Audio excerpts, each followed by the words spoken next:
tax increment funds, and there'll be some rollover funds. So that's why we put in the $50,000.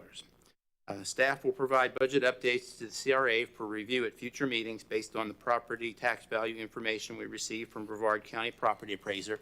Typically, you don't get those till like the 1st of July. Sometimes you'll get a preliminary one in May.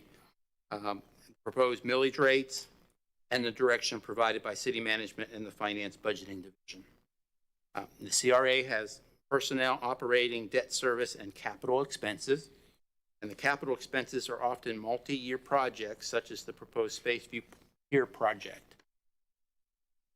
You look at the estimated revenues, we included that rollover operating increase in tax increment with the same estimated revenues from the previous year. Just to give a heads up, probably next year and the year after, when some of these large projects go online, such as the Horizon project, the Launch Now, Morgan and Morgan with their redevelopment, and the Beach Wave project, you're going to see a bump in your tax increment. We go to the debt service. We have the Commons loan, which will be our last year coming up. And then you have the US 1 corridor projects that were done, the one-way pairs. If you look at the personnel and operating expenses, our personnel expenses will be determined by our finance department. However, the fund pays for the redevelopment planner and a full-time maintenance worker. And that's a conservative estimate. It'd probably be a little bit less than that amount. Professional services, which will include community policing. And based on comments from last month, we've added in there money for a redevelopment plan update. And then going down to you have your general fund administrative charge. That's a charge back that helps pay for legal, finance, human resources management of costs involved in managing the CRA. Your maintenance activities to take up a big chunk of the money, your US 1 lights and irrigation, your electric bill, water bill, your right-of-way, CRA improved grounds maintenance, JB Lawns and Public Works when they go out and do improvements. We have some small promotional, which is basically just directory maps for the business directory and any graphics that we have to do for the Welcome Center or any other areas in the downtown.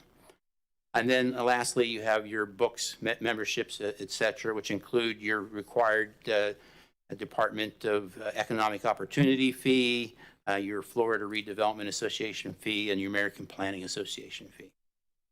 We're taking a summary, went backwards, wrong way. Taking a summary snapshot, you look at our revenue guesstimate, minus your debt service, minus your personnel operating. That gives you about $517,000 for capital projects.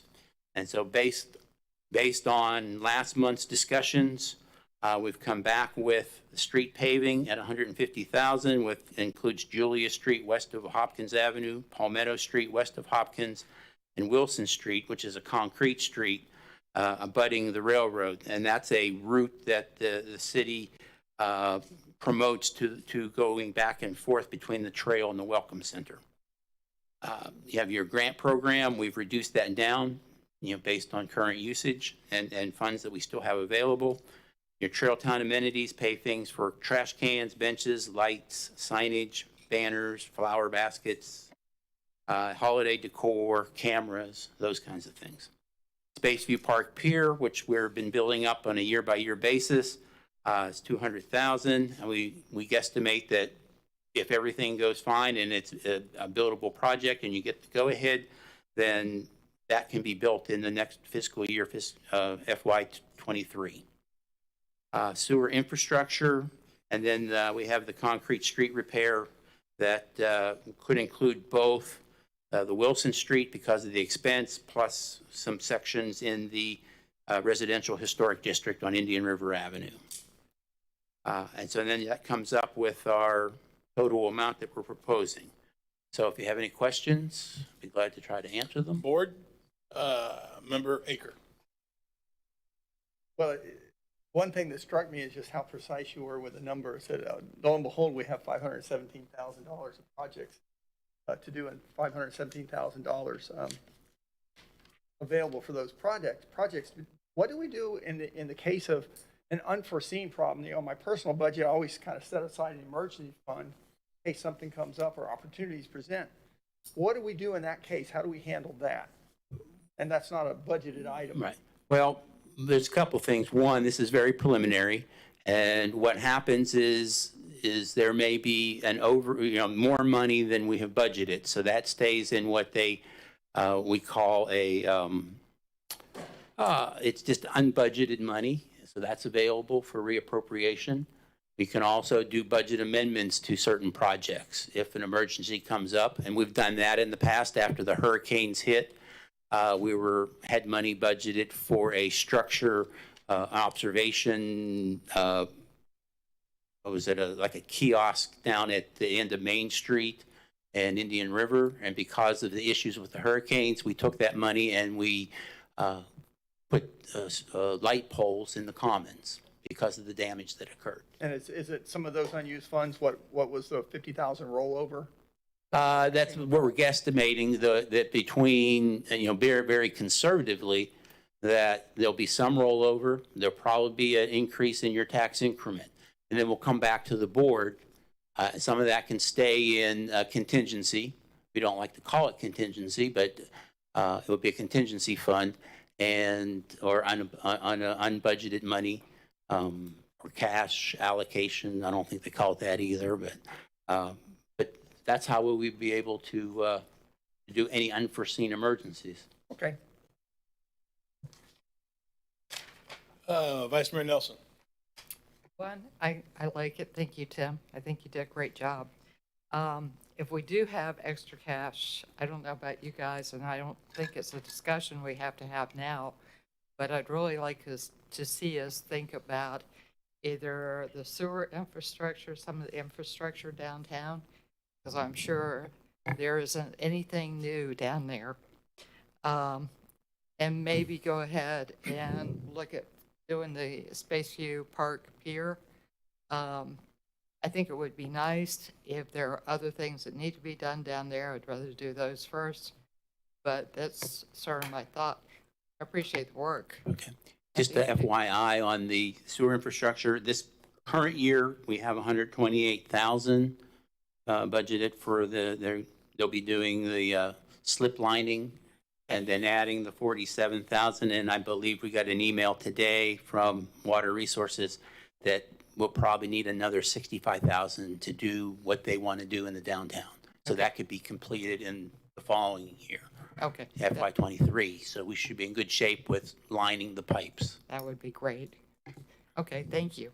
And Vice Mayor, just another thing, we do have the American Rescue Act coming. That's true. And one of Forgot the about that. items that we are allowed to use that money on is water and sewer infrastructure. That would be absolutely cool if we had all our sewer, all our infrastructure fixed downtown. Yeah, that could go for I guess lift stations, et cetera. So. Okay, thank you. Member Ball. Yes, I'd like to say I agree with Member Nelson, and I have probably a couple of questions, but a comment in general concerning the sewer infrastructure. I think I brought this up at the last meeting. I spoke with the Water Resources Director today, and with the 128,000 that we still have and the proposed amount of 47,000, that brings it up to 175,000. And somewhere in the order of 250,000 or 200. I believe it's 240,000. In that, yeah, somewhere in that order is just the very top priority of projects. And let me, it's not by any means going to do all of it, but his comment to me was that the areas that were categorized as high to severe regarding the amount of inflow and infiltration that goes into the system are captured in that $240,000. Those are just the highest priorities areas that are right now today contributing to potential degradation of the lagoon because of the infill of water. So, having said that, and knowing that we might not get all the way to the 240, I have a proposal to make, and that is certainly we keep the 128 and the 47,000, that we redeploy the 48,000 that's still sitting in the concrete street repair for Indian River Avenue and put that into sewer infrastructure. That would get us up to 225 available right now. And the rationale for that is I have no neighbors that are clamoring for the redo of the concrete pavement on Indian River Avenue. I do have neighbors that are concerned about the smell of the sewer system that occasionally falters. It is under the road, and one thing that was kind of made clear to me, and as I looked at this and talked to the Water Resources Director, is that any of the paving we do in the downtown is at risk if the underlying sewer system has not been repaired. So while it's not something that buys us new benches or wayfinding signage or any of the things that are visible that we like to do and get instant gratification from, I'm going to recommend we consider redeploying that $48,000, and at the $50,000 in staff's proposal, if I'm understanding it right, for concrete street repair, not go to Indian River Avenue as a priority, but go to Wilson and any place else that's in the paving program that's concrete that needs to be fixed. And that doesn't really change the budget numbers, it just juggles them a little bit, and I will argue that, you know, something we do to help the lagoon by improving the sewer infrastructure is something we can point to the whole city to say the CRA's chipping in. First of all, I thank you for that, and I would say that anything that we do to rightfully move monies over to sewer infrastructure is a good move. It could be debated that there are other things that could be delayed and we could move more over to the sewer infrastructure. I would call that me personally, would call that our number one priority downtown, because I think the other point you made very solidly was the fact that if we do roads, but we have problems underneath the road, we've seen what happens there. So I like the idea, and if there's a way to feasibly splinter off even more towards, and I'm sure there's a good answer that we've got this sewer infrastructure going solidly, but we need to focus on that. Member Jordan. Thank you. Tim, a couple of questions. First one, based on what Member Ball and Mayor says, is that possible for us to move it over? Is there a problem with us doing that? Sure, the concrete street repair can just stay where it is and just be targeted to the Wilson Street area, because as I've been told, is that only gets us a few sections of concrete. So by adding it up into the street paving, that may help us to get more of that Wilson Street area fixed, so that when you're bringing, you know, people from the trail back and forth into the city, it's not all cracked with grass in it, etc. So, and what was the other part there? The 48,000 is already sitting in account from previous budgets.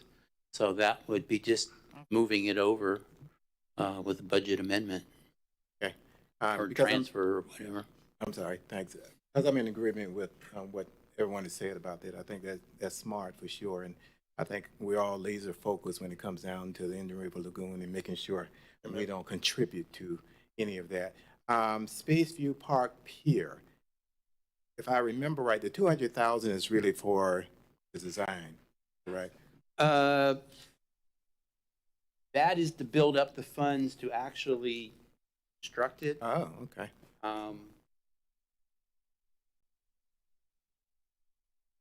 The design cost, which we have funds for now from previous year, is going to be like around $101,000. Okay. We've already budgeted $407,000. So with putting in, we figure the total cost with design, construction cost, inspection, you're looking around $800 and some thousand. So with the money we're budgeting this year and next year, we should have enough to start construction, depending on what comes back from the engineering firm. To start construction. Well, and complete it. So total is, you said $800,000 for? We were looking at a total project cost, including design, construction cost, and inspection. You're looking at around $840,000. Okay, because I thought we had a presentation from someone talking about the different designs. Isn't that correct? That was very conceptual, the Right. different types, using the two so that they could go into a more detailed design and construction design, whereas those were conceptual designs of where they were going to put the spans and compared them to one another. So because it was conceptual, then you're telling me that we're just going to set a certain amount aside and say, this is what it's going to cost to build. We're based on the estimates that we received from the engineers, we're setting aside money on a year-by-year basis over a 3-year period to be able to pay for that. And there is no way for us, and this is out of total ignorance here, there's no way for us to start now and pay for it as, Well, if you were to, right, we still have to go through the design cost, Right. which we're going to continue to do. We have the money to do that. right? Then it comes back, they got to show you the design, and then we, through all the steps, get the approvals to keep moving forward. Well, that's my whole point. I know it's going to take time, so why wouldn't we start now? and Well, get it done? I don't know that I'm maybe misunderstanding you, but we are still continuing the process, Right. right? We have to go through design and then, I hear that and then from design into construction. I understand that. So, Yes, I do. I'm just, you're so, saying, well, to do that, if you wanted to do that now, then we would probably take away rest of the money that we have budgeted for. You almost are going to be limited to like $20,000, okay. plus we're going to need $450,000. We only have $500,000 to deal with. You see what I'm saying? I understand. Let me Okay. try it a different way. All right. It makes Right. my thick skull. No, it's not your thick skull. What I was looking forward to is because you said that we're putting money in the budget to complete this project, right? And we got about 400,000 now. Is that what I heard? We've funded 207,000 plus, but right now we have 407,000 have been budgeted for this. So because it is a process and we're looking for 2 more years of budgeting in order to pay for this, correct? Correct. I'm asking, is there a way for us to get the money up front now? Borrow it, bond it, something? And is it even advantageous for us to do that? Or is it going to take us 3 years no matter what to get it built? Looking at, going through the design process, it's not a quick process, and then having to go through design review, et cetera, it's not going to be a quick process. So it's going to take the 3 years? You're even if we were to start today, you're probably looking even at the end of 2022, beginning of 2023 before it would be completed. Okay. I was just hoping for that. I mean, I think this is a great project for sure, and it will bring people I mean, downtown. and even the process of obtaining a loan and everything else is not, having gone through it once, it's not a quick process. Well, I think you answered me and you said no matter what, it's still going to take 3 years to complete the project. Is that what you just said? I would say, 2 to 3 years. Okay.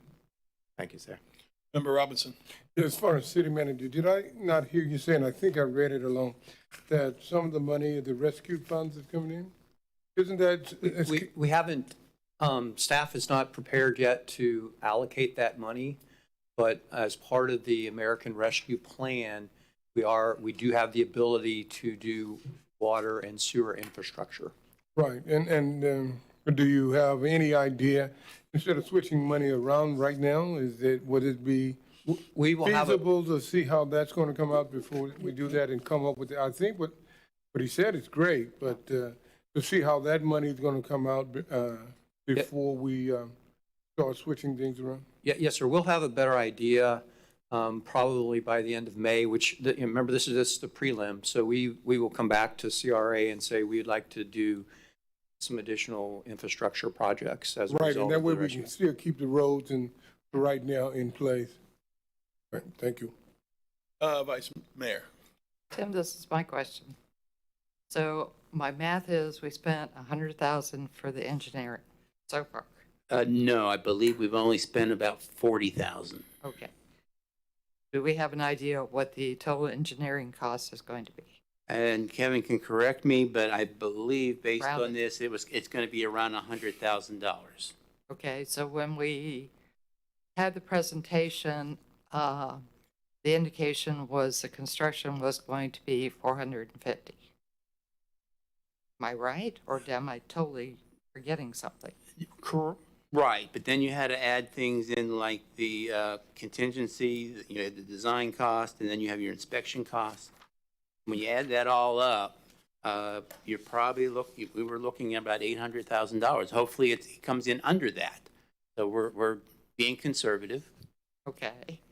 I was just sort of shocked. Ma'am, remember the two concepts we had? Right. They had engineer estimates associated with those. Right.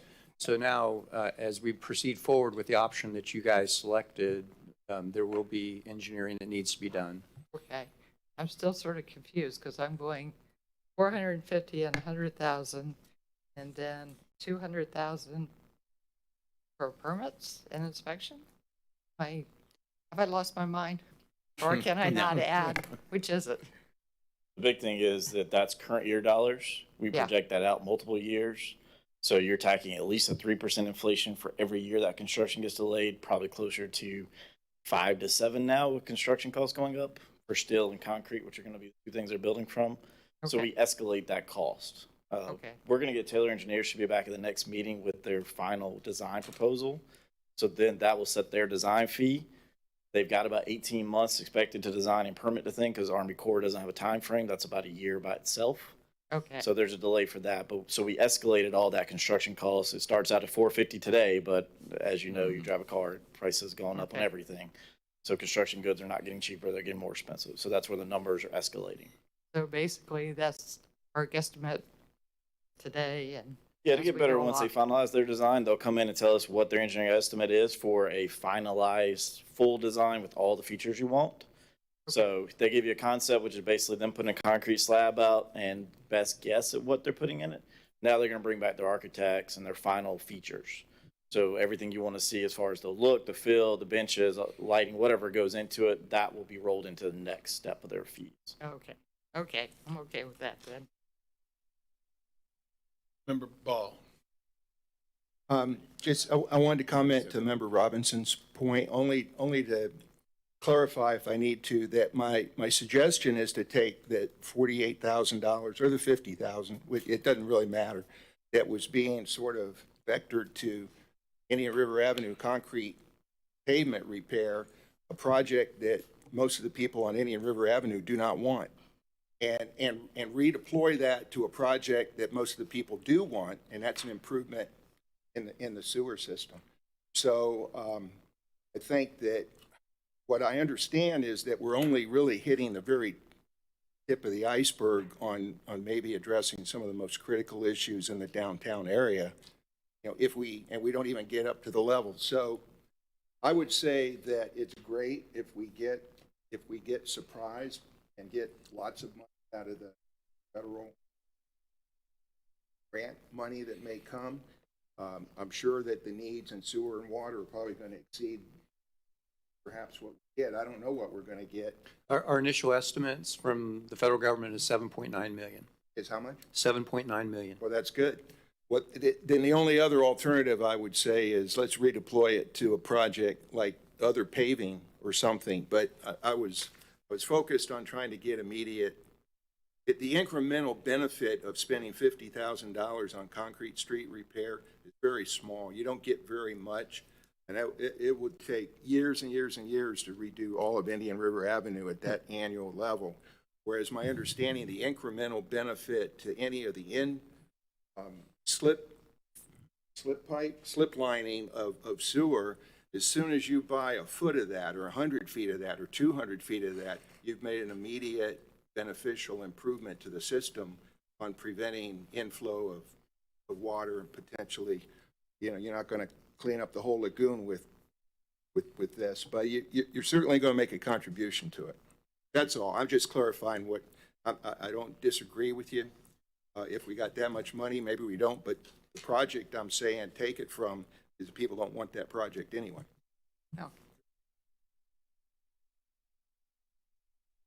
You still on or? Oh, No, no, I okay. put mine back on. All right, no more comments at this time, so we'll call cards. Julia Lombard.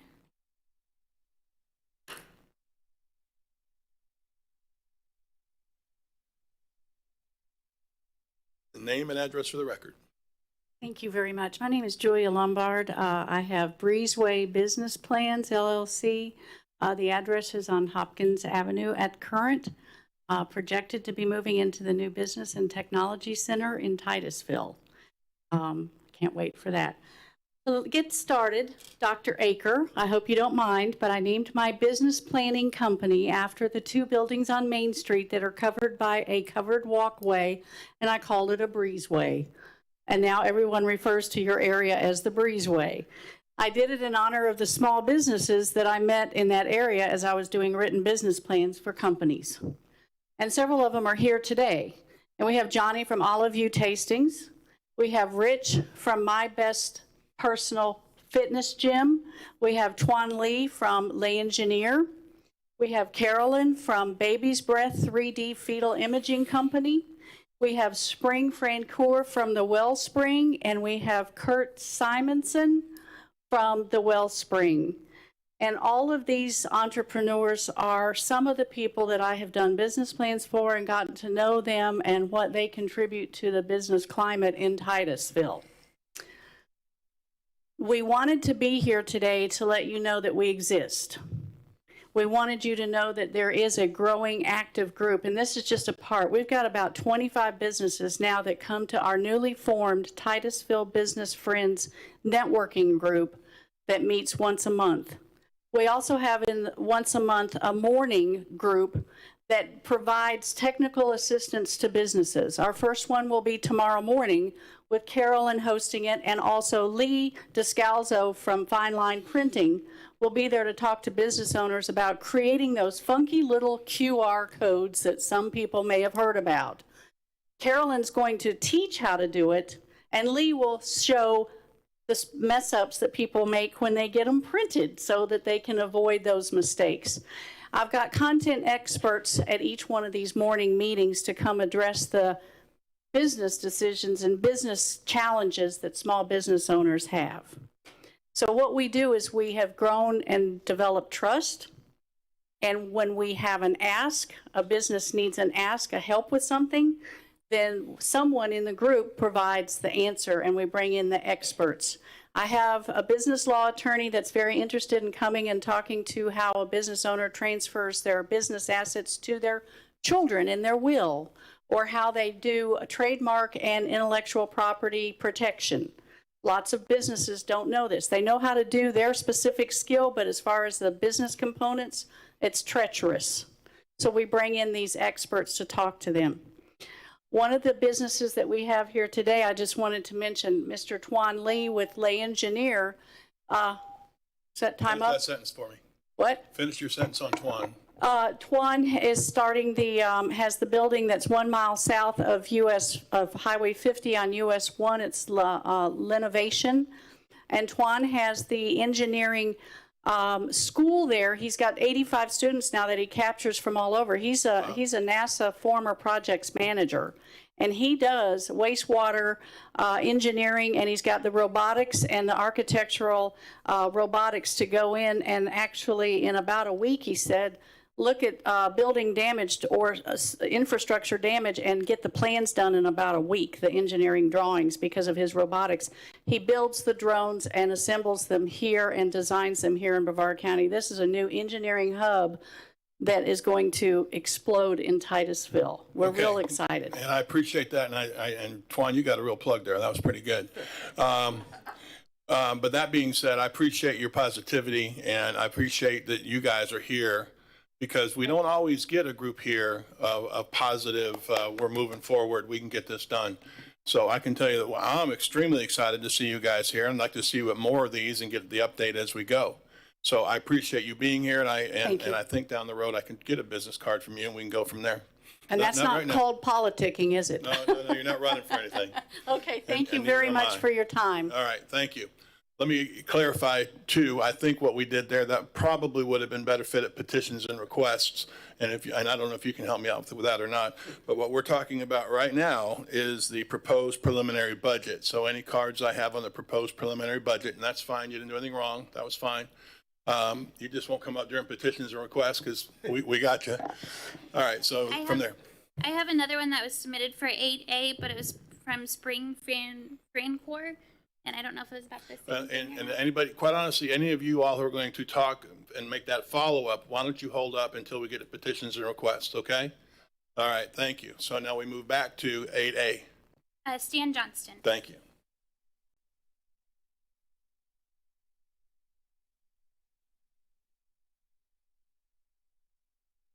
Stan Johnson, registered professional engineer, and I'm speaking about my review of your agenda packet. And there's one sheet in there that mentions about a new city hall. It's in there. It's in there. So it's in there. I remember, and I'm not sure whether, I think it's in under the preliminary budget and not under the parking issue. So here's what happened. Last month on March the 11th, we had this workshop, and someone said that, hey, we need to have a new city hall. It's out of date. And it was also mentioned that what we need to do is maybe consolidate this thing, bring it all together, and police department over here and everything like that. I don't see anything about this going further, but it is in this agenda packet. Doesn't say about the consolidation of the police, but I was there on March the 11th. Now, I want you to understand is that something else happened. On March the 12th, 2020, that's a year earlier, the issue came up and the same person said, hey, our city council building and so forth, it's outdated. It's just not modern. We need to get a new building. And then what happened? Some of y'all, I know there's a whole bunch of people in here because there was about 40 staff members in here, and the mayor said, hey, do we really have the money to do that kind of stuff? And right then it stopped right there. So now it's moving forward again a year later after Mayor, what's his name? Johnson, that's it. I can't remember. I'm Johnston. That's Johnson, after he had broke that up. So I want you all to consider what the heck's going on here.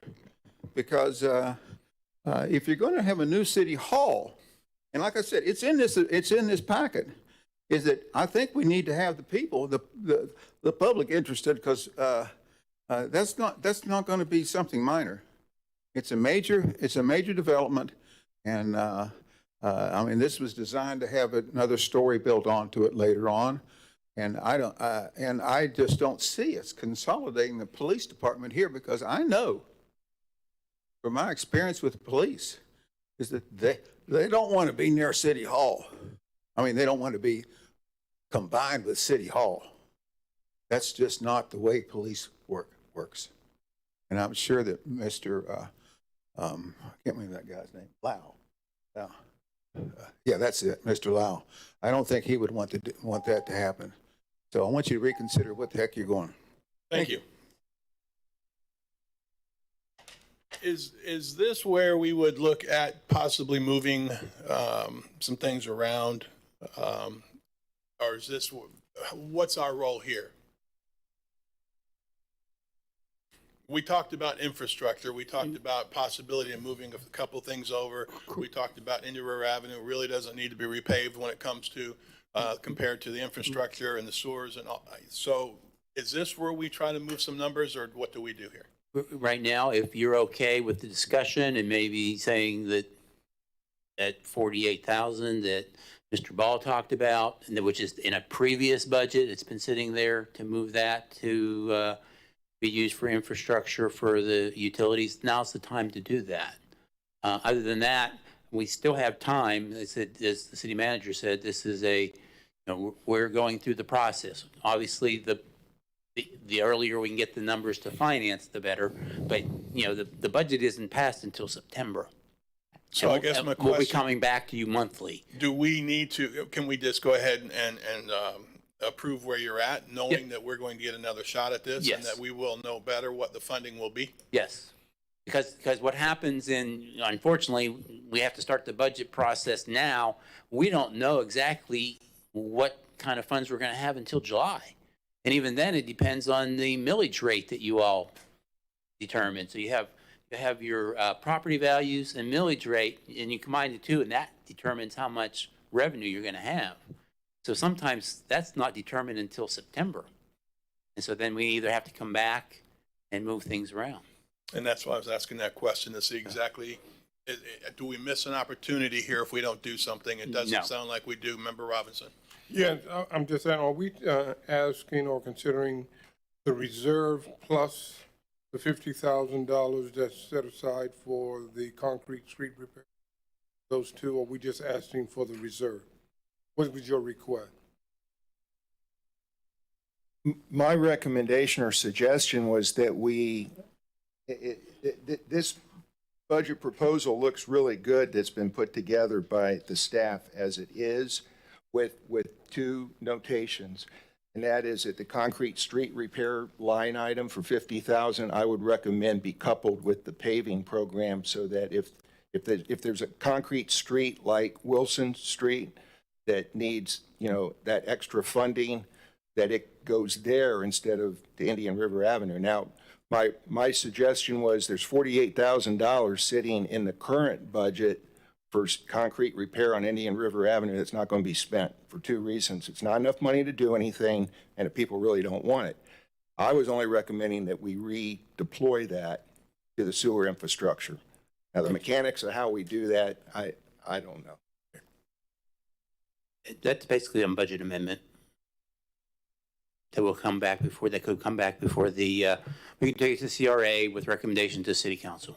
And one additional point, and I'm not at all diminishing the value of what we have coming in $7 point whatever it is $million. It's not in the bank yet, but I hope it comes, and it does. Yes, sir. Now, just to caveat that, it's over a 3-year period. Well, So, and that's why staff's working through it. We have our initial guidance which is 4 paragraphs, that's it. And so we're working through that, and we will have something before we go through the budget process. we're taking water into our sewer system every day. So I was looking for something that's only an incremental start on the problem that we could deploy now, or very, very, very quickly. And I think that we're going to find that the infrastructure money, as great as it's going to be, is going to be subscribed very fast to projects that are needy, not just in the downtown, but for the whole city. I agree. Member Jordan? Yeah, just a simple question, and it's really for Kevin. Well, you may be able to answer I hope you will. You can understand me. Is this a design build? When you were talking about the architects and the guys who's going to be coming back to us, are they going to do the whole thing? Or are we going to have to go out with the RFQ once the design has been for the pier? And Kevin can run up and save me, but I believe they are the engineers. We'll have to go out to bid for a proposal for a construction firm to construct the property, or to construct the project. That's part of your 3 years that you were thinking about? Yes. Okay. Thanks. Vice Mayor?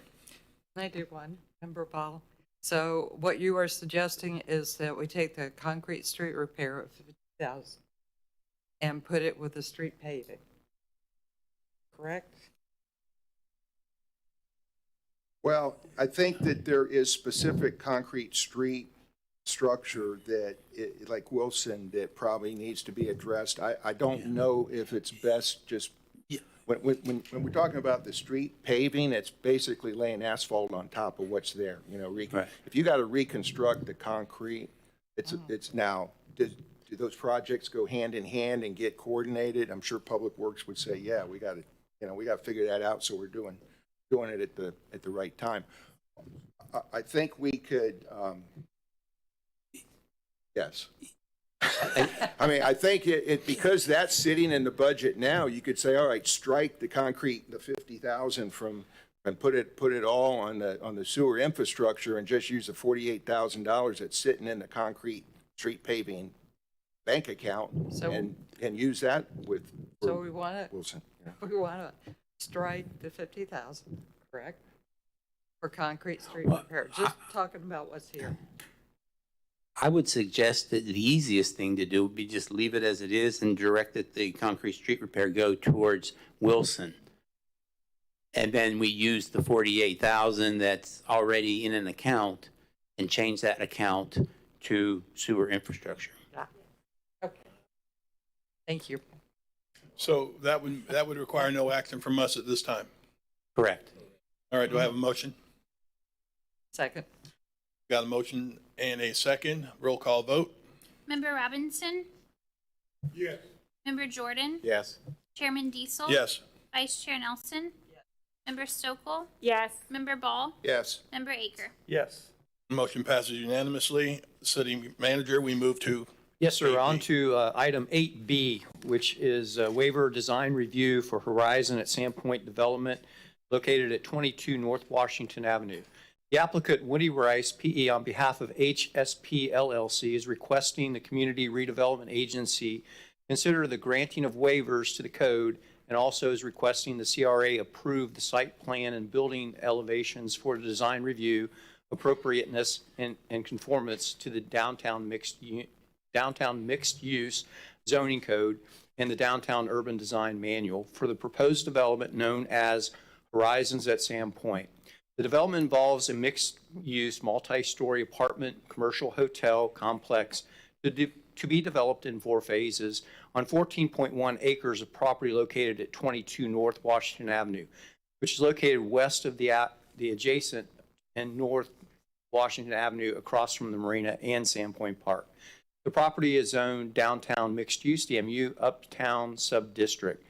The DMU zoning code requires the CRA to approve waiver requests that provide final project approval and recommendations from the Development Review Committee for all development projects exceeding 10,001 square feet of building area and for all properties that are greater than 1.5 acres of area. The DRC is comprised of the building official, the planning manager, the fire marshal, the water resources engineer, and the city engineer. Waiver criteria specified in Section 34-298 of the Land Development Regulation is presented in Section 2 of this staff report. The DRC's recommendations are in your packet. There is 6 of them for your consideration. Thank you. Is there any staff comment on that? Other than I incorporate the staff report Okay, in fine. the interest of I'm time. just gonna, go ahead. So just into the record, the staff Perfect. report is in the record, so. Board, are there any questions or comments? Mayor, since this is a waiver, I wanted to read some quasi-judicial comments. Go ahead, thank you. Clerk Huston confirm, have all persons wishing to speak before the CRA signed an oath card swearing to tell the truth, the full truth, and nothing but the truth? Yes, sir. If anyone is present who has not signed a card that would like to speak on this item, please sign a card and provide it to the clerk. In the event a CRA member has received any ex parte communications outside of the hearing, that member shall disclose the identity of person, group, or entity with whom the communication took place, and the subject of the communication, including opinions or facts discussed. Any written communication must be disclosed, made a part of the record. Also, in the event a member has conducted an investigation or site visit or received expert opinions regarding this item, those should also be disclosed. Any member have anything to disclose? Thank you. And you're done with that? Just make Yes, sir. I just sure want to I'm advise, talking, like it- last time, start any with emails. documents, photographs, sketches that CRA is to consider, please provide them to the clerk and they will be retained. Okay, we will move to any cards on 8B. The first card I have is Tim Ford. And I'm just here to address any questions. So we'll move on. I think probably Mr. Woody Rice would probably be the, Exactly. Our applicant, Woody Rice, you go first, and then we would go from cards there. Better hurry, clock's already started.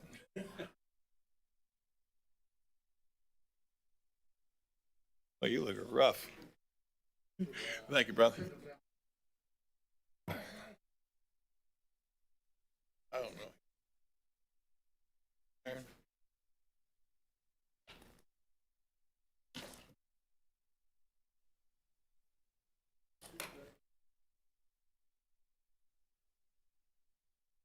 Good evening, y'all.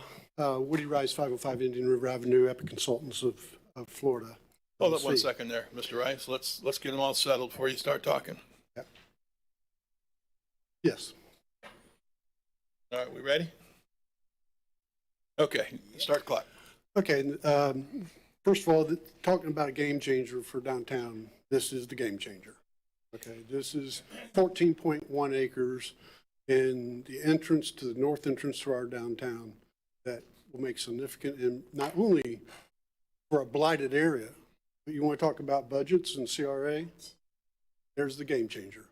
Okay, so keep that in mind as we go forward. I will tell you, I went in front of the DRC a couple weeks ago, and I spoke for 2.5 hours with the DRC. So everything that's in front of you was pretty well vetted at DRC, and I know you start city council in 5 minutes or soon thereafter. So I'm going to give you the abbreviated version and then open it back up to you to answer any questions that you may have. First of all, I'm just going to go real quick through the waivers. Okay, the first waiver is the entrance right here. It's the code says 24 feet. I have like 59 feet. The main thing is I boulevard it, okay, because it's the main entrance to 384 units and hotel. All right, so I needed to boulevard it, separate for traffic and pedestrian, make it better, friendlier for pedestrians. So that's why that is open. The second one up here, and just so you can see, this didn't meet the 24 foot. That one doesn't meet the 24 foot. That one doesn't meet the 24 foot. Neither does that. Actually, that one does. But this one doesn't, and that one. So all the existing ones are more than 24 feet as they stand today. So we're not really modifying this one at all. Number two is the parking. Count. The parking count is on that first sheet I handed you. We're building actually the first multi-story parking garage in Titusville. And yes, we're 45 spaces over, but you can't build 45 spaces later on when you need them. So you got to build them with the parking garage. Number three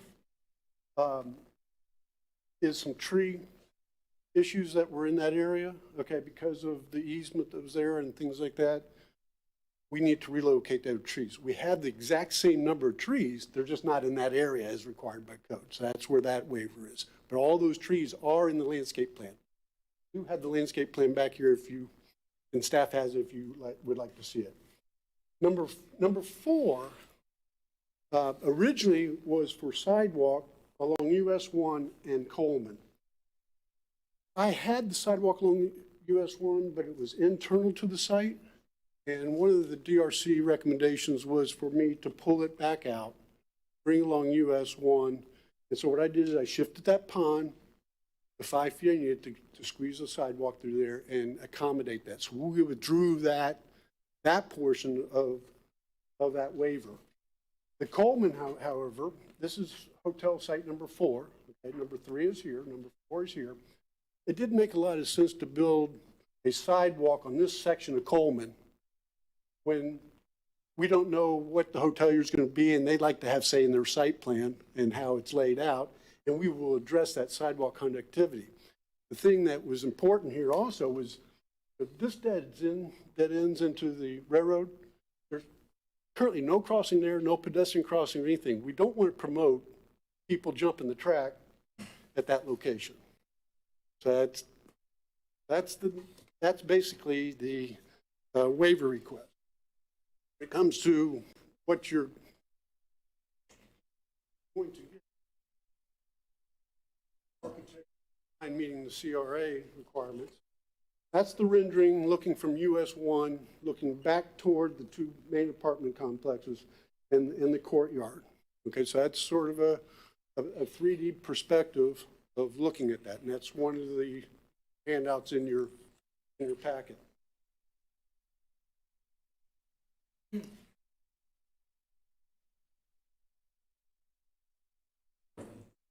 Actually, this that's in your packet also, this is the south elevation. So this is when,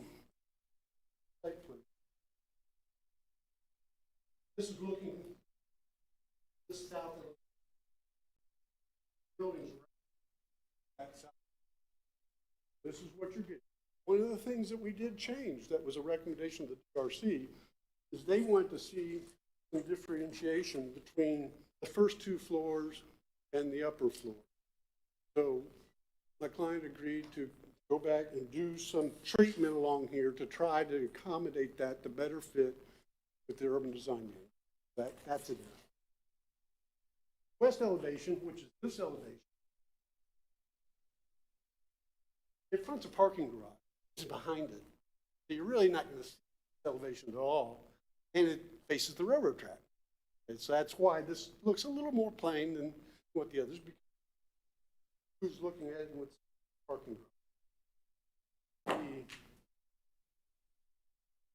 The north elevation, which is this elevation right here, okay, as you come down the bridge embankment right here, and you get over here past this vegetation, first time you look through, this is the north elevation. That separation sort of looks like the south. This is on building 2.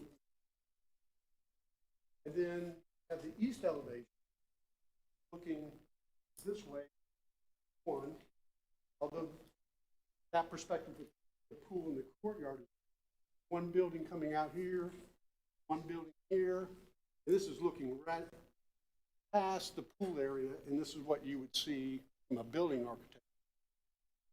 There's the one there, and this makes the U.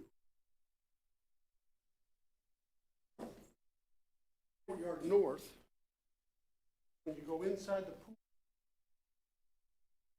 look north, looking north. So where you there, okay? But that's the building of the U coming out that there, so parking garage. This is coming this way. So that's sort of what you interior there.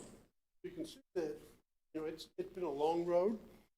Okay, this is a significant project for the city of Titusville and for my client.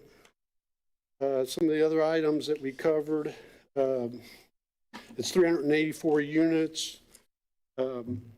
Parking garage count was 125% only allowed, 480 spaces, and we have like 524, which is 44 over. The overstories we covered.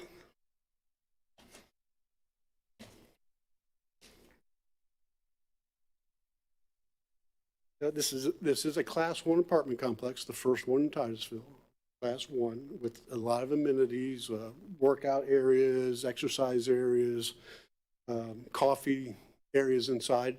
It is private. Okay, these buildings will be secure, along with the parking garage will be secure. One of the things that we had originally was the whole area was going to be fenced and gated. Staff didn't really care for that, and so we went back and looked at how could we accommodate and better fit the urban design manual, and we decided to put controls at every door instead of having a gate going around it to help sort of bridge that. really, that's the real abbreviated version, okay? I'll be happy to answer.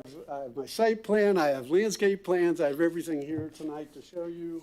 I'll be happy to try to answer any Seeing questions. as how your previous one was 2.5 hours, that was abbreviated. Yeah. Vice Mayor. Woody, I love it. I only have one question. So downtown mixed use means that we have commercial on the bottom, correct? That's correct. And apartments on the top. This would be something different than what was originally considered. That's correct. That's what your CRI plan says. But because it's a Class A apartment, okay, it has to be secure. You can't design a Class A apartment without having the entire building secure. So what we were proposing in this is that we have 2 hotel sites proposed, okay? And they will meet the requirements from a square footage standpoint, but we don't meet, what we're asking for in the waiver is the bottom 2 floors of the apartment complex not be commercial, because it's a secure environment for the people that rent at those areas. So this is my question. Is there a way we can ensure that we're not going to build those apartments, developer leaves? Or is there a way to house what we built? Well, the site plan has 2 areas clearly designated, and I think there's some numbers in there on the square footage of the areas, and I can share those with you. I can pull those up. But the site plan shows the apartment, shows where the garage is going to be, and it has Hotel Site 3 and Hotel Site 4 with the square footage from a land perspective. It doesn't have a square footage floor area wise, which is what the code says, because we haven't designed those yet, because we have to capture the flag, we have to get the contract from the hotel, they get input. How many stories? It can be up to 10 stories with the hotel in this area, okay? So all those will, one, have to come back in front of you anyways, okay? Once I go through site plan review on the hotel sites, and those numbers will fall out, showing that we meet the requirement from a area standpoint. Okay. Do you understand my concern though? Like, I don't want somebody to put an apartment building up and not get. So I don't know if you know the answer to that. I'm sorry. I don't know that you know the answer to that. I don't want to see us put up one apartment building and whoever's the developer is disappears.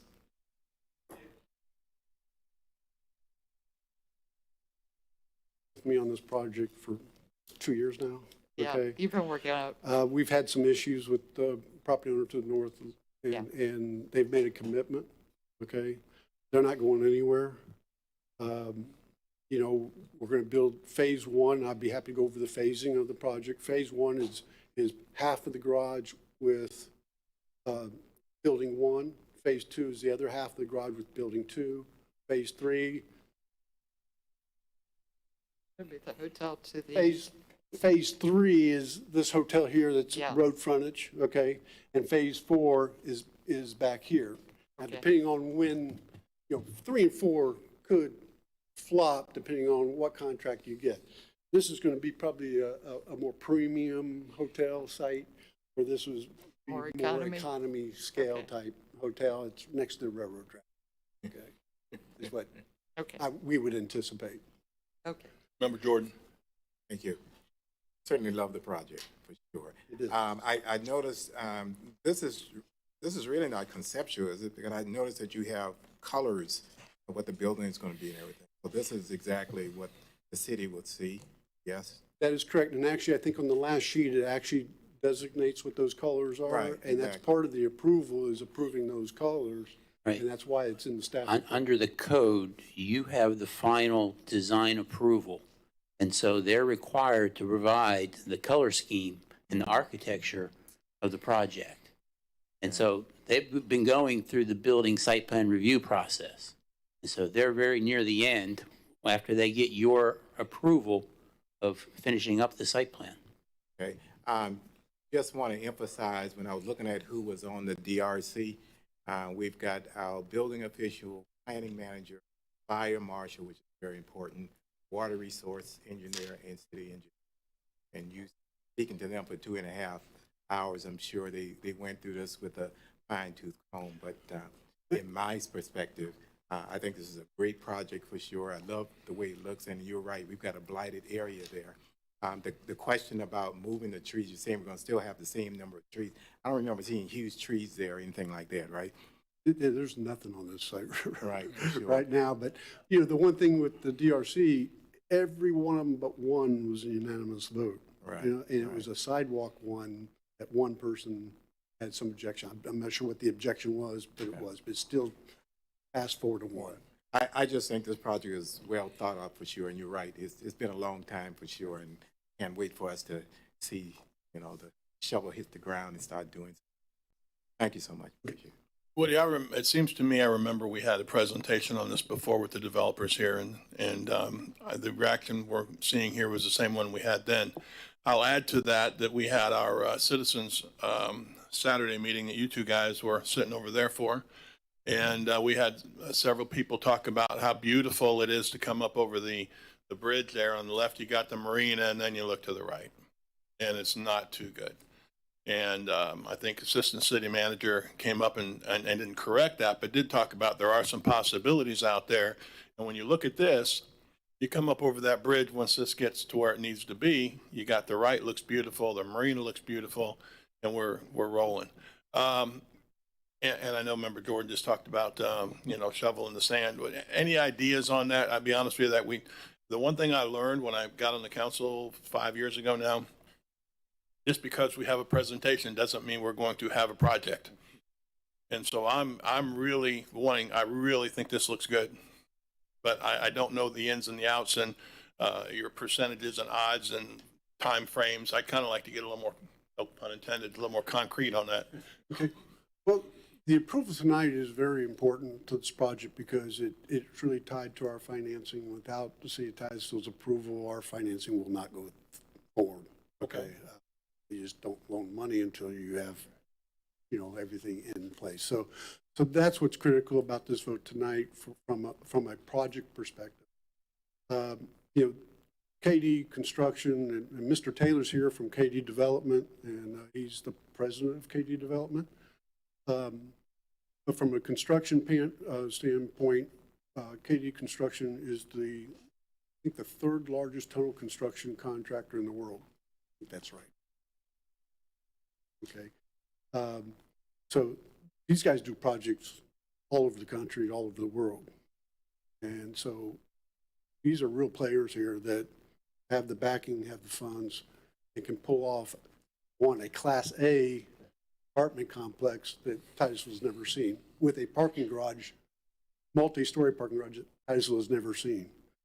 So this is a win-win for KD, for the City of Titusville, and for the CRA. Very good. Member Robinson. Yes, I understand that the original design was for mixed use and you have security issues because of that. Are you taking the 2 lower level floors and turning them into what they're going to be apartment units as well now? There are apartment units on the first 2 floors, okay? But there's also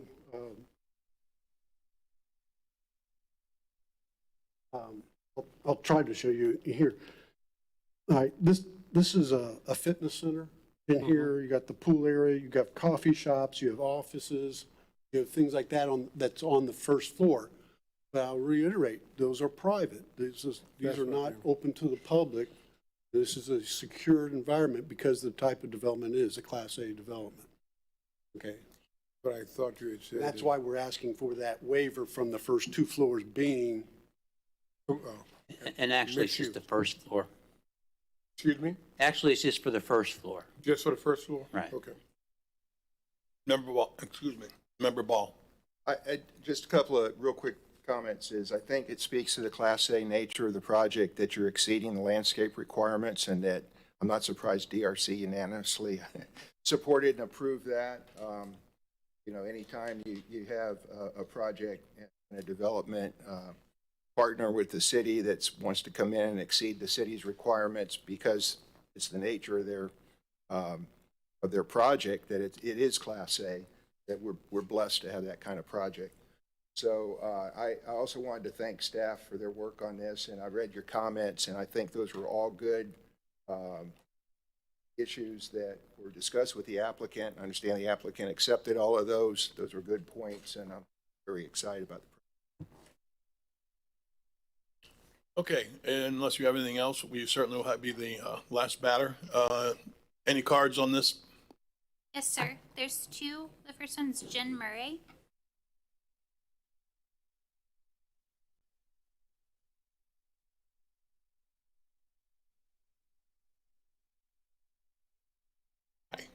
Murray. I own the home at 10 North Lemon Avenue, right down the street from the new development. I'm all for this. I love the idea about it.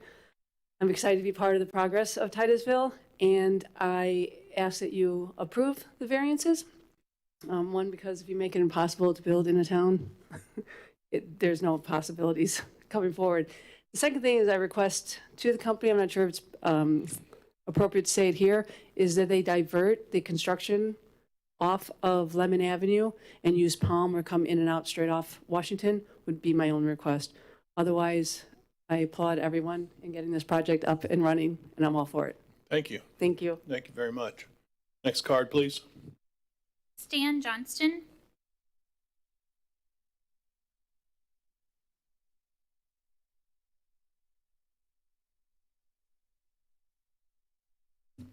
Stan Johnson, resident here for 50 years, registered professional engineer for 45 years. And I think you all know that I've been against tall buildings, get-go.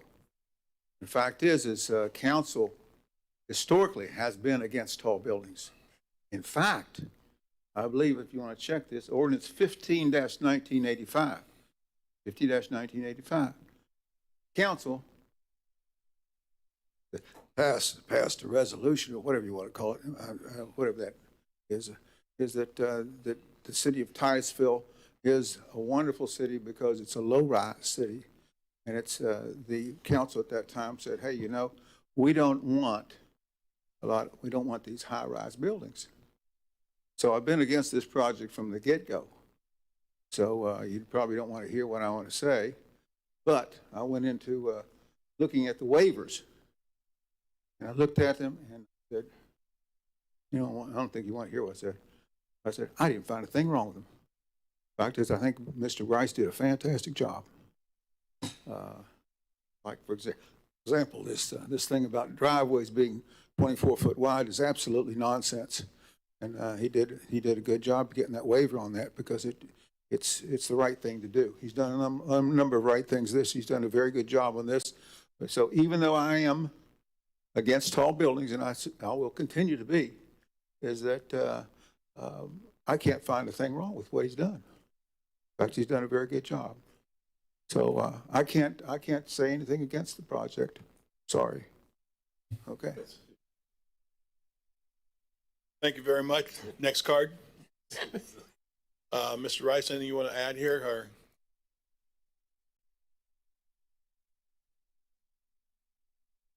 Unless you have any questions, but the zoning code does allow the stories that we're proposing. Very good. Within the zoning requirement. Board, we have any comments or motion? Mr. Mayor, Yes, sir. I move that we approve the requested waivers, site plan, and design as presented. second. I have a motion and a second. Any other comment? I would just ask if it's possible that we stay off Lemon Street. Lemon Avenue, excuse me. Yeah, and I don't know, I'm sure there will be discussion with the meeting as they go further with this. And that's a request, not part of the motion. All right, with that, roll call vote. Member Jordan. Yes. Chairman Diesel. Yes. Vice Chair Nelson. Member Stokel. Yes. Member Ball. Yes. Member Aker. Yes. Member Robinson. Motion passes unanimously. Thank you very much. We move to 8C. Yes, sir. And board, if I could, because we're running a little bit over, request that we table item 8C to your May meeting.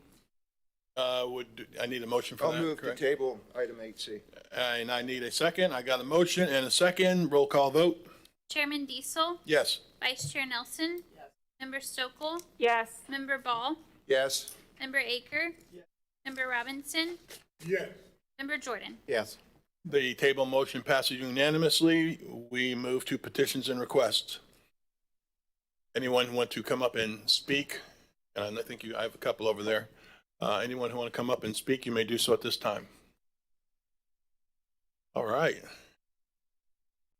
Name and address for the record. Hey, my name is Nathan Slusher. I live at 860 Allendale Street. And I want to address the American Rescue money coming in.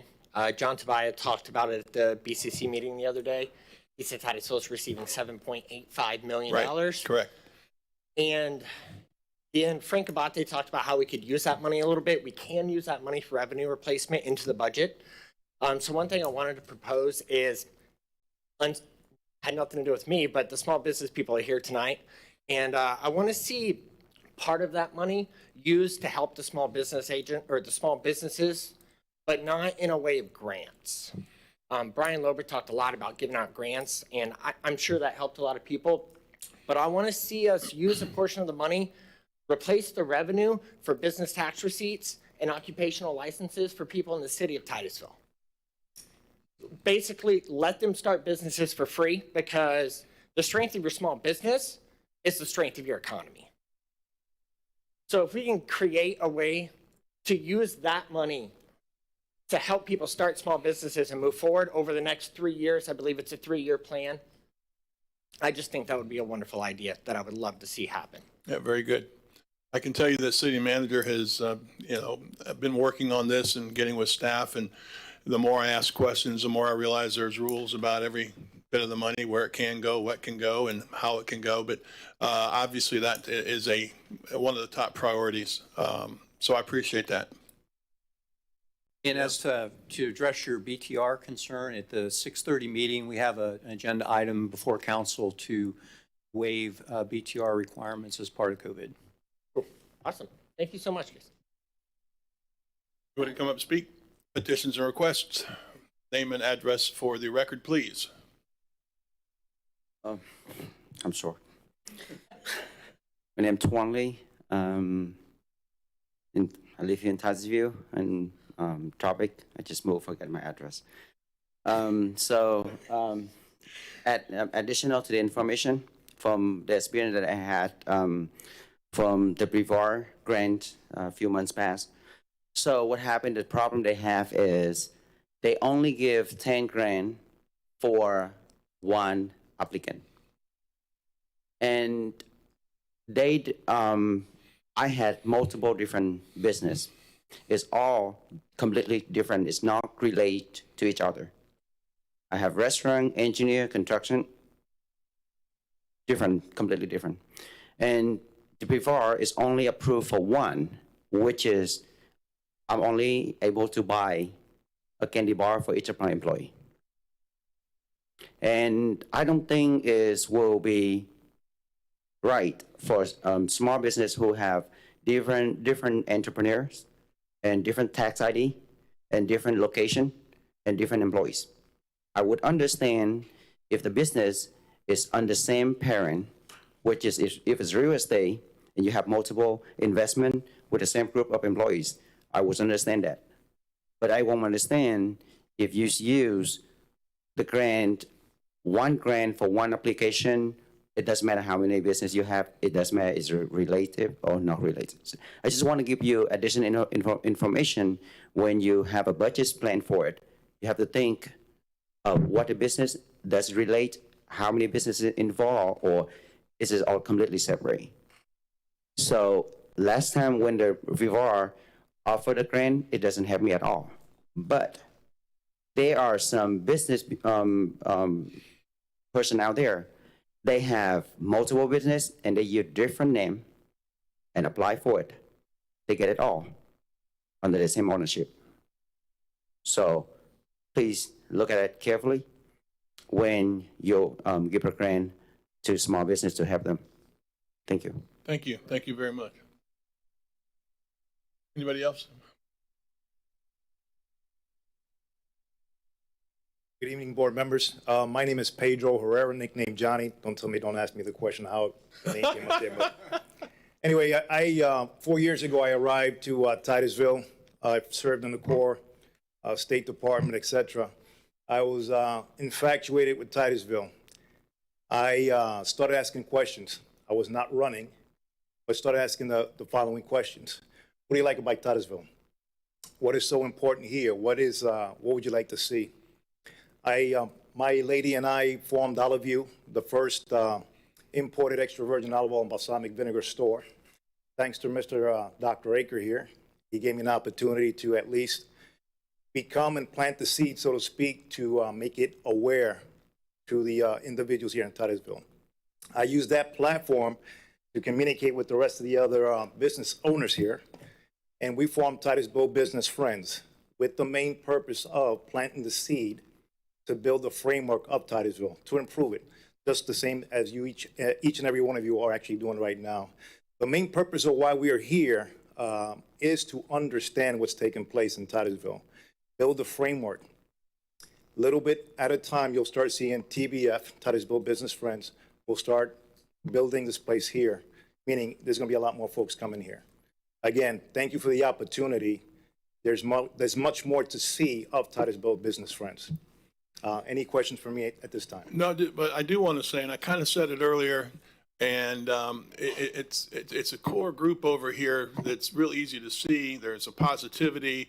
Face it, there's a few smiles over there that we don't necessarily always get to see at a council meeting. So we're pretty excited. I'm pretty excited about a core group that is kind of united in the breezeway. Right. I'll remember that forever. Yes. And there's a positivity. And I think that's really one of the biggest things. And this is not saying anything about anybody who's had a business down there or has a business down there. I'm simply seeing for the first time sitting in a CRA meeting, a group of very positive people with a very positive vision, with a very positive purpose. And I think that's going to carry you guys somewhere, and that's going to benefit all of us. The intention overall is to build relationship. The trust will follow thereafter. And that's the key. Vice Mayor. Well, I was thinking Johnny should do a plug for the cooking classes. May 26th is the first one. Thank you. Thank you, guys.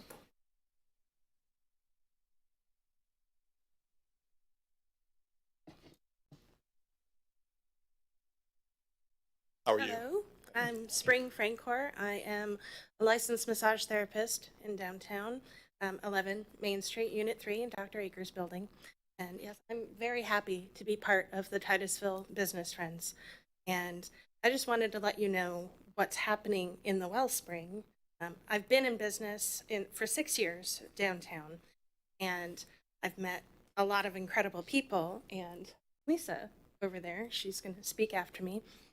She came up to me a couple years ago with a brain balancing diagnostic.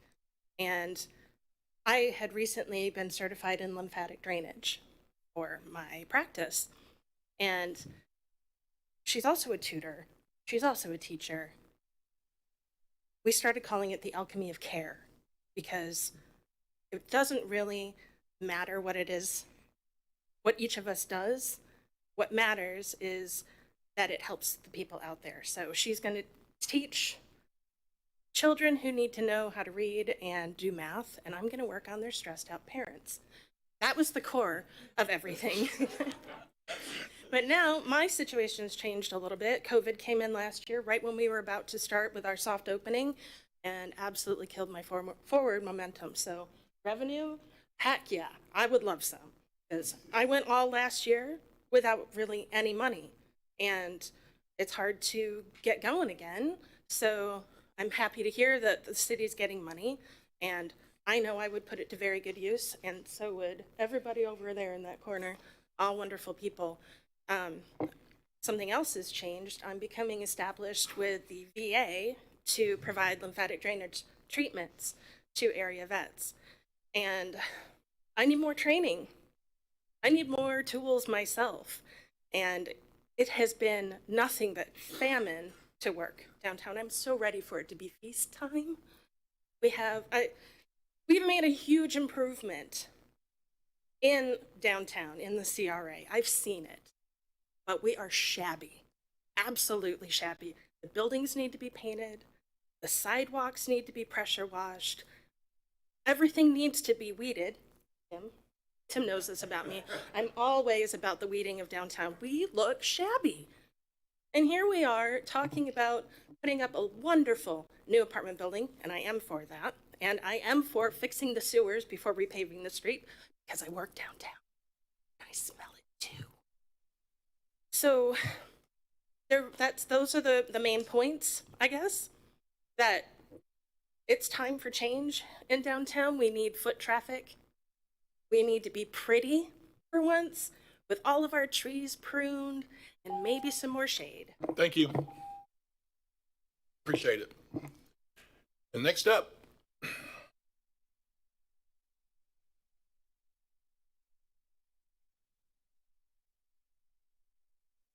Yes. Hi, I'm Lisa Baker of 2742 Nottingham Court.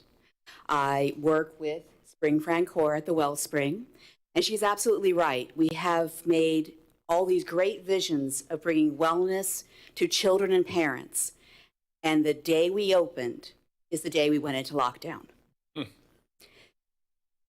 We reformatted what we did, and we kept alive. We've been able to stay downtown and to help people online and in some small face-to-face contact. But we do need your help because we have a great vision for this community. I am a teacher. I love teaching. And especially because of COVID, our children have this huge gap in academics that I can help curve. I can help with my program close that curve and help accelerate the education of our students. The problem that we're finding is that just like I was affected by COVID, so were our parents, and they can't afford our services. And I can't afford to do it for free because I got to pay Dr. Aker for the building space. Come on, Doc. So, so I'm hoping, and I'm here asking, if we can use some of this funding that we're getting for scholarships for our children and for their families, so that I can provide the services, Spring can provide services to stressed out parents, stressed out kids, and close the gap so that they can be successful. Because it hurt all of us, it affected all of us, but it doesn't have to. We can come from this stronger, healthier, happier, and far more resilient. And Spring and I and everybody else down at Business Titusville Friends can help with that. We just need a little bit of finances to get the equipment that we need, the infrastructure that we need as far as servers and internet connection, and scholarships for people so they can afford it, so that we can become more resilient after this. Thank you. Thank you. Are there any questions? No questions. Thank you. Thank you.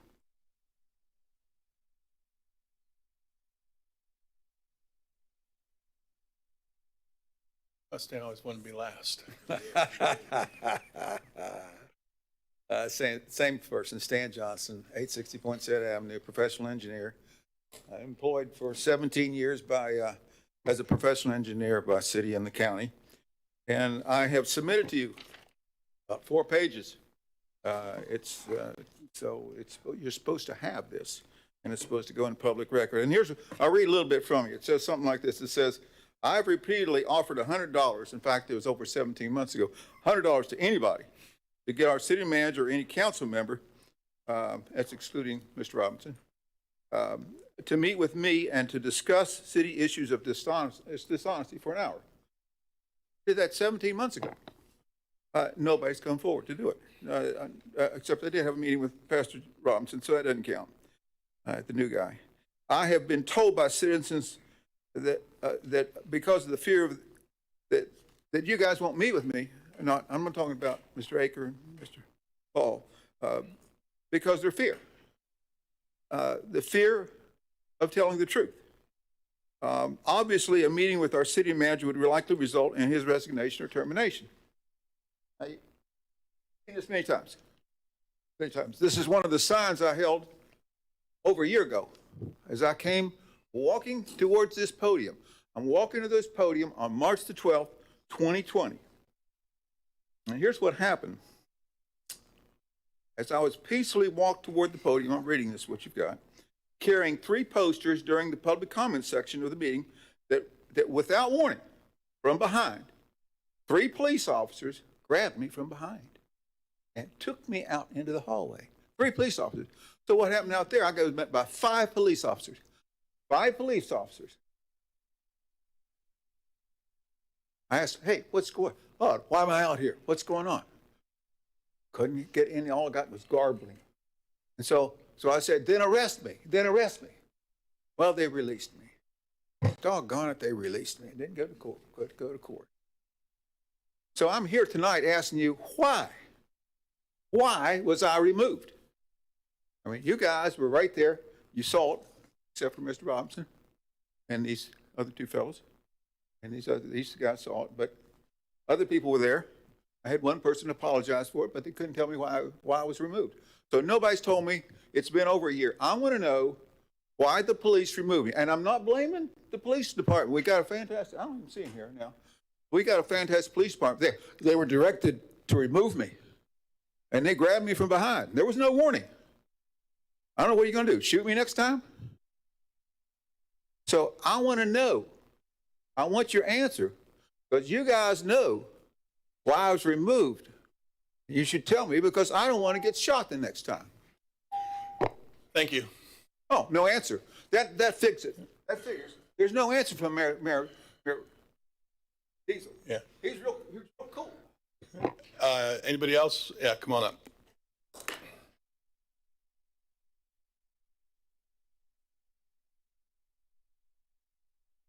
Good evening. My name's Ricardo Santos. I live at 60 Terrace Garden Avenue, right down Garden Street area.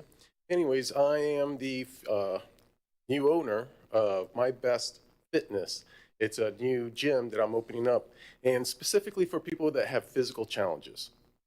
So for those of us that, are lucky to, go about our business in everyday life happily, obviously it's not for us. So it's going to be a concentrated, it's not physical therapy, but it's concentrated for people that have either some kind of limitation.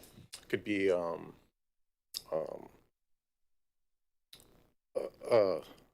cognitive, physical limitations. They could have lost a limb, veterans or whatever. But anyways, I wanted to open up a gym for people that may not feel comfortable in certain scenarios. And this I think is going to be very important, especially in this area and community with the veteran community that we have around here. Plus, if people, we're going to be doing things with Spring, because she's into her lymphedema patients. Are going to need people, are going to need a place where they can at least rehab themselves to an extent and improve their lives. Having said that, this is my first attempt at this business thing. Having said that, obviously you can see I'm nervous, but anyways, I just wanted to introduce myself and meet you all, and hopefully in the future, I get better at this. We can have more dialogue, anything to help the group. And yeah, that's about it. Just want to say hello. I thought you did just fine, actually. So thank you very much. I can't do you twice. Sorry about that. Carolyn Schmidt. I'm at 13 Main Street, also a groupie of Dr. Akers. I'm in his space down there on Main Street where the barbershop used to be. I have a 3D 4D ultrasound studio called Baby's Breath Imaging Studio and Baby Boutique. I do ultrasounds and 3D 4D on little babies, all for entertainment, all for fun. Everyone comes in and has a really good time. We're set up like a home, because I wanted people to come in and feel like they were at home and not in a medical facility, which I have been in medical all my life. As I was sitting there, I was realizing how unique all of our businesses are. All of us who are here representing small businesses tonight. And that's what Titusville is. We are a unique little community that is growing exponentially. And with the Titusville Business Friends, we are here representing the uniqueness of Titusville. And I just want to say that's really cool. I've lived here since 1984. I love this city. I love this community. Never ever thought that I would be a business owner, but I am, and I'm so happy to do it here. I had many people telling me to take my business to Vieira because that's where the money is. And I said, no, I want my business to be here because we need things here. We need uniqueness here. We need businesses that aren't just bars and restaurants. We need something to draw people here. And I have had people come from Orlando, my business, Melbourne, Deltona. I've had people come from all over. And I think that's really amazing that our types of businesses are bringing people here. All of you, seriously, how long have I waited for gourmet olive oil in this town? It's amazing. You know, Wellspring, I mean, everybody over here offers something that is just special and unique, and proud of it. Thank you very much. I appreciate that. Anybody else who wants to speak who hasn't spoken yet? By rule, I can't call you up twice. If there's nobody else, hope you talk to us afterwards. If nobody else, we're going to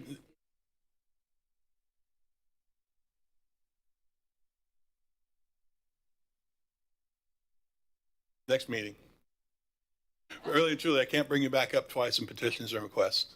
Or boy, you guys will probably go on the merry-go-round, be here till 7 or 8 or tomorrow morning. Anyway, and that's because you're so enthusiastic. And I do want to applaud that. There's a passion and enthusiasm in that corner I haven't seen in a while, and I appreciate that. And with that, we're going to adjourn. Mayor, we have one more agenda item. That's right, go ahead. 10A is the Executive Director's Report of updating you on capital projects in the downtown, subject to your questions.